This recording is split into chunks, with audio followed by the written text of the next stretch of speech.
Alrighty, welcome to the start of our new programming, week 1 of a 4-week focus on how to stabilize your spine. So, stabilizing the spine can be a bit overemphasized, but for the most part, when we're doing this workout, this core workout, we're going to try to stabilize the spine. What does that mean? It means that we're going to try to maintain the length of our spine as we're going through various movements. These movements will be involving minimal movement, right? So we can focus more on the task at hand. But the idea here is that you can take these classes and apply them to our normal or our regular programming that we have, the other workouts that we have, where maybe perhaps we do move a little bit faster. So again, take your time in this workout, see if you can really connect to your body, and then when we're in our other workouts, if we're moving at a faster pace, feel free to slow it back down and really tune back into what's working for your body and your connection to your body, okay? So we're going to be starting on our back, and we're going to be starting with lying posterior pelvic tilts. So we'll be going from an inactive position where we have our natural curve in our spine, and I will hop down and just show you this. So when we are in our natural position, we have a natural curve in our spine. The back is not on the floor. As we exhale, we're going to as we exhale, we're going to lift our pelvic floor, engage the pelvic floor, and we go into a posterior pelvic tilt. On our inhale, we relax. So on our exhale, tilt, inhale, relax, okay? So we've got 45 seconds with this one. We are taking off in 3. So starting in a relaxed position, I am going to put my arms overhead just so it helps to see. As we exhale, pelvic floor lifts. You try to shorten the distance between your hips and your ribs. On your inhale, you relax. On your exhale, inhale, relax. Exhale, inhale, relax. Exhale, contract. And see if you can, right? Pair it all with the fluidity of your breath. So let that full exhale be a full contraction. So contraction for the length of the exhale. On your inhale, go ahead and lengthen. And if you want to exaggerate, you totally can. Exhale. Inhale, relax. We have 3. We have 2. And 1. We're going to come on up to a quadruped position. And right here, what we're going to do is the same exact thing. I want you to use a mirror or your screen to see yourself and see your flat spine. As you exhale, posterior pelvic tilt. Inhale back to a neutral spine. Exhale, posterior pelvic tilt. Inhale back to neutral. Now we could go all the way here, but we're going to avoid that right now. As we exhale, tucking the tail. Inhale back to neutral. Exhale. Inhale. So notice if you move the rest of your spine on your exhale. See if you can just move the tail, just the tailbone. Inhale back to neutral. Exhale. Beautiful. So we're going to go into beast. So the toes turn under or turn this way. I always get caught up on how to say this. Take an inhale. Exhale, brace. Maintain your straight spine and lift. And we're just holding here. So in our beast position, we want to think that the pelvic floor is lifted, yet it's not tucked, okay? So we find that nice, stable, long spine. We're not here in an anterior tilt. We're not here in a posterior tilt, but instead we have stabilized our position. We have secured our position by using our core, specifically the pelvic floor, the TVA, your pelvic floor, in stabilizing, maintaining this position. We have 10 seconds left. Let your glutes pick up some of this weight. So if your hip flexors and quads are burning, get those glutes on. 3, 2, and 1. Come on down. Back onto our backs. We're going back into those posterior pelvic tilts. So start in a relaxed position. We go in 3 and 2 and 1. Exhale. Inhale, relax. Exhale. Inhale. Big exhale. So imagine that you could take the base of your pelvis and turn it towards the ceiling. So sometimes we go into glute bridges, and that might feel like an extension of this, and it basically is. But right here, this is our groundwork. This is how we start. We start with our posterior pelvic tilt. If you take your fingers on your hip bones and your ribs, as you exhale, you should feel that space get a little smaller. The distance between the two fingers, your index and your thumb, gets a little smaller, but on your inhale, it lengthens. 3, 2, and 1. Let's get on up. We're going to flip. This time, I want us to go into pelvic anterior tilts and posterior tilts, but not cat-cow with the rest of the spine. So stabilize your spine. Inhale, sits bones towards the ceiling. Exhale, tuck the tail. Inhale, sits bones towards the ceiling. Exhale, tiny bit of a tuck of the tail.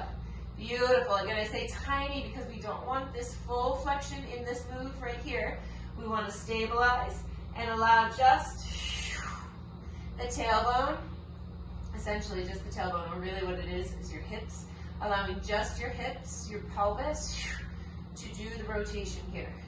Everything else is stable. Inhale, sits bones towards the ceiling. Exhale, tuck the tail. Inhale, sits bones towards the ceiling again.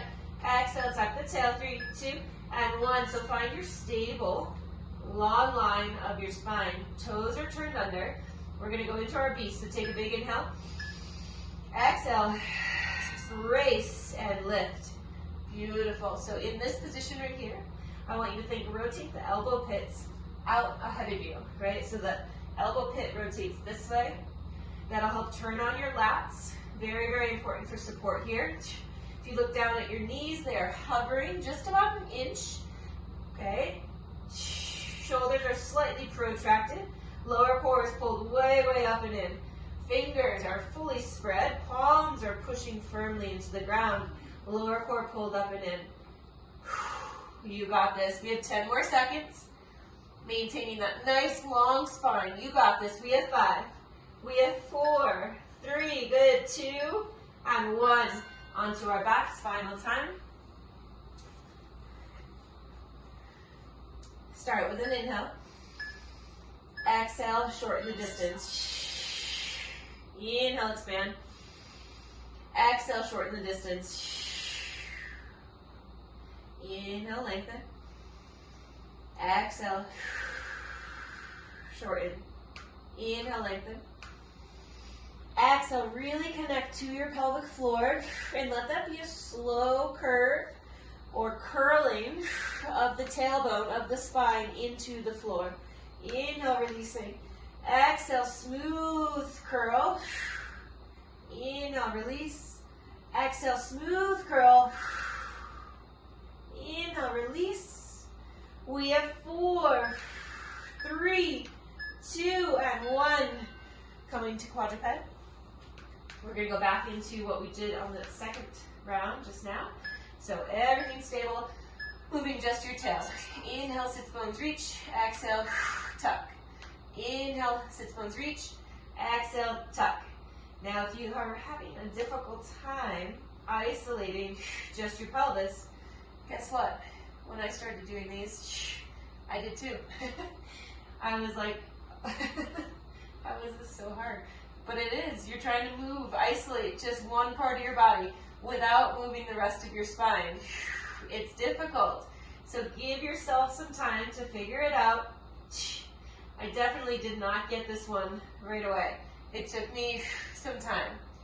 Beautiful. Isolation. We have 4. We have 3. We have 2. And 1. Excellent. We're going to go into our beast. Hold. Fingertips are spread. 3, take an inhale. 2, exhale, lift. And you're braced. Beautiful. Knees are right underneath your hips. Pushing strong through your heels, right? So you're not way up on the toes. You're pushing through the heels. Elbow pits facing straight ahead. Shoulders drawn down your back. Pulling the lower core up and in. You've got this. Excellent work. We have 25 seconds left right here. Core is pulled in. You got it. Shoulders slightly protracted. Push through your heels.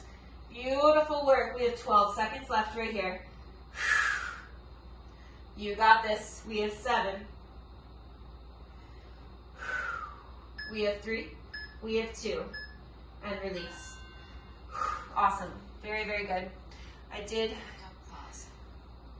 kind of talk a lot in the beginning, so we'll see what we get through here. But we are going to go into the next round, which is bird dog. So bird dog was also another one that, like, back in the day, I used to go really, really big, reaching arm and leg up as high as I could. For example, it would be here. Now, that's not going to, that's not going to destroy me. It's probably not going to hurt me in the moment, but long term, there could be some residual damage. Or another way to think of this is, if we can learn how to stabilize the spine in this movement right here, we can enhance what we feel anytime we go into hip extension, which is what this basically is. So think of glute kickbacks, think of anything you're doing to target your glutes, where you bring the leg behind you. If you can do this right here with a stabilized core, your leg probably isn't going to go as high, but guess what? You're going to have to use more of your glute because now your back isn't doing all the work. So we start in our quadruped position. We will exhale, brace as we reach. Try not to go here. So the difference is I drop my belly and I put it into my back, or if I reach from here with the spine stabilized, the core wrapped, that's also now targeting the good old tush. And you know me, I love to target our tush. Right? So we're going to do 45 seconds. We'll alternate side to side. If you have a mirror, if you have a camera, something to visualize, to see yourself, it helps so much. We aren't always aware of when we kind of lose our core. We don't always feel it, but we can see it. So use tools, okay? We're then going to go into a step forward in beast, a step backwards in beast. And while we're doing that, we're also trying to maintain a nice, neutral, long spine, okay? So 45 seconds on, a quadruped position. I want you to exhale as you reach, inhale as you come back to center. We go in 3, in 2, exhale, reach, inhale, pull it back. Exhale, reach, inhale, pull back. Big reach. Excellent. Now you'll notice, once again, maybe annoying, but I have that hissing sensation, hissing sound going on. It does help, right? So strong exhale, whether it's a hiss or just a strong deep exhale, that alone will help engage your TBA. We're here for 10, 9, 8, 7, beautiful. We have 6, 5, 4, 3, 2, and 1. Sitting on back, we're going to go right on into beast, forward, forward, back, back. So come up into beast. Step, step, bring it back, bring it back. Step forward, small step, step forward, bring it back, bring it back. When you need to take a break, go for it. Your goal here, I want you to imagine you've got a glass of water on your back and you don't want it to spill. You're stepping with control. Beautiful. You have 15 seconds left. Excellent. There's no side-to-side movement of your spine. Shoulders are strong. We have 5. We have 3, 2, and 1. Back to quadruped. Bird dogs, alternating sides. Exhale as you reach. Inhale back to center. We go in 3, 2. Here we go. Exhale, reach. Inhale, center. Exhale, reach. Inhale, back. Spine is long. Beautiful. Now, also notice if you finish with your leg like this, right? Why not get that nice straight leg going? Get that full extension. Drive through the heel. Good. Hide the ribs. Long reach. Bring it on back. Another long reach. Bring it on back. Exhale, reach. Inhale, back. So good. We have 8 seconds left right here. You got this. Come on. We have 3. We have 2. And 1. Sit on back for a brief second. Beast forward and backwards. Taking off in 4. Wrap. Come on up. Here we go. Step. Step. Bring it back and bring it back. Step. Step. Stabilize and breathe. Pull yourself forward. Okay, now push yourself back. Pull forward. Pull. Push. Small steps. Nothing too big. Forward.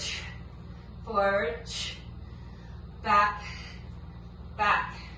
10 seconds. Forward. Forward. Back. Back. We have 4, 3, 2, and 1. Again, the goal here, stable spine. Minimal movement throughout your spine. Last time, bird dogs. Here we go. Reach and pull it back. I do prefer, in my own experience of this one, to flex the foot. So pull the toes down towards the ground as opposed to a pointed foot. I feel like it helps light up the back side of my leg a little bit more rather than that pointed position. But to each their own, so figure it out for yourself. What do you feel more connected to? As you're reaching, are you noticing that you're losing your balance, right? Or are you opening up your hips? See, go less, don't go as big. See if you can find that stability. 3, 2, and 1. Okay, one last time through, forward step back. Sorry, forward steps and backward steps in beast. 3, 2, we're up. Step, step, and bring it back and back. Step, step, back it, up. Step, step, back it, up. Good, we have 25 seconds left right here. Nice job. Good, shoulders are strong. Good amount of protraction. You got this, come on. Push. We have 7 seconds. Back it up. We have 3, 2, and 1. Quick time check. That is it. That's all we got through today, and that's okay because we did a little bit of talk of kind of like what we were looking for. Next week, we will be sure to make sure that we include quadruped heel press. I want to include these because I see still to this day, even in class, many of us will lose our core. So just foreshadowing or foresight of what's to come will be here. You can also do them here, but we are stabilizing our spine. Heel is up and we press, meaning it's not this into our back every time. So we find that stable position and then we press from there. Much, much, much more difficult, okay? That is all for today. Take all of this with a grain of sand. These aren't the only ways to work your core. This is not the only way to stabilize your spine, but these were helpful tools that helped me to learn how to stabilize my spine. I hope to see you next week. Have a great night or day.